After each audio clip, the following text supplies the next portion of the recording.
temporary. They do have a barn for me to get in, but it's still as it is out here with all the rain and humidity that we got now. We got a little bit of a breeze, so I'm liking being outside right now. Had them tied up just over here along this fence into this tree, because it feels a lot better out here right now. In that barn, it's just a little too still. But either way, we're getting a good job done. Hoof may not look bad, but in reality, they got that much growth on them. So all that needs to be taken out. Fun stuff.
Looking on the outside, sometimes it's hard to see, but if you follow the white line, that yellow line that goes right here, you can see this horse, well, at least from where I'm at.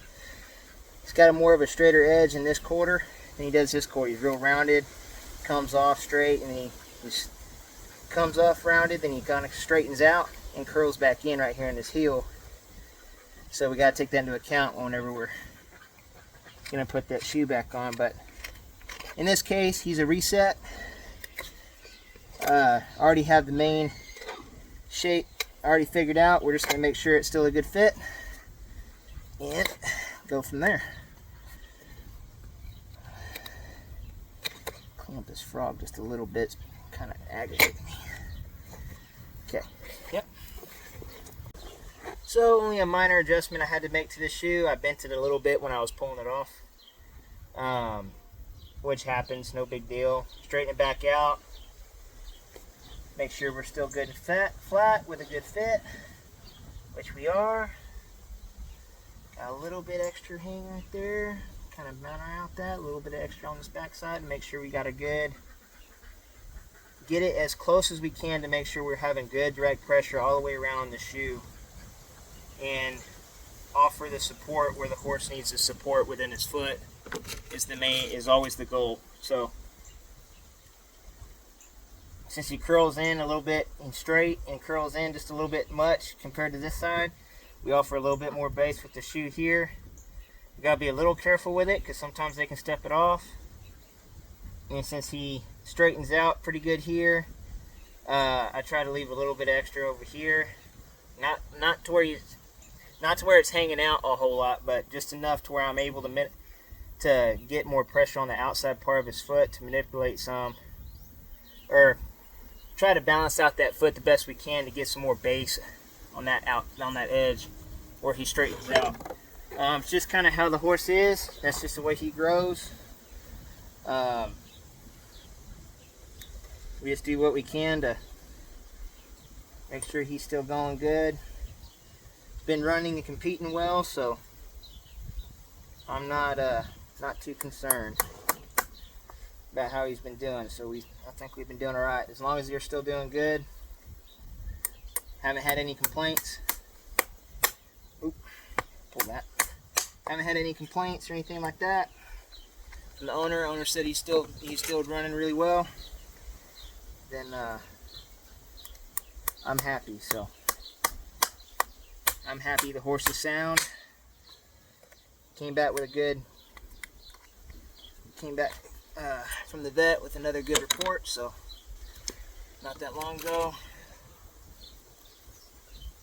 I think they said 4 weeks ago, so that was 2 weeks after I did him last time, so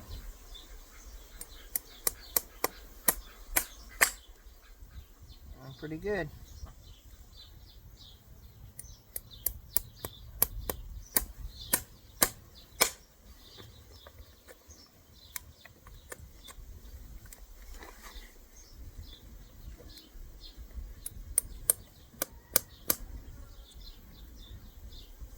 Like, I'm not trying to make this foot do anything. Like, what I mean by that is, some guys, they're like, well, the foot needs to be like this, and they shape the shoe, or they have the shoe a certain way. They don't shape it much, and they shave off too much foot, and thin out the wall in certain areas, and it compromises the wall a little bit. Some guys, I'm not saying all guys, but some guys do that. And it's just not good. It's not gonna, because I put that one just a little bit high.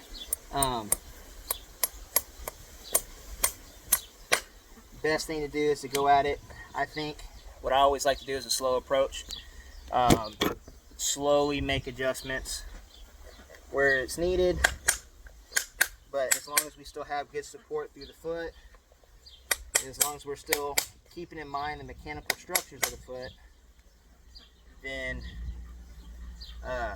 course should work well still, and we can still slowly make those adjustments to actually restore the foot in places where, if we are able to make a difference, we're going to make that difference. So just kind of thoughts behind that.